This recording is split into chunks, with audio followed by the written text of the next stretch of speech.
వరదానము: మీ శుభభావన ద్వారా నిర్బల ఆత్మలలో బలాన్ని నింపే సదాశక్తి స్వరూప భవ.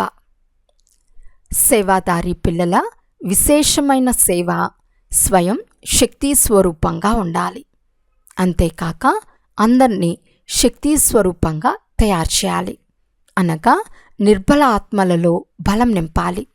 అందుకు సదా శుభభావన మరియు శ్రేష్ట కామనల స్వరూపంగా అవ్వండి. శుభభావన అంటే ఎవరిలోనైనా భావనను ఉంచుతూ వారి భావవంతులుగా అవ్వమని కాదు. ఈ తప్పు చేయరాదు. శుభభావన కూడా అనంతమైనదిగా ఉండాలి.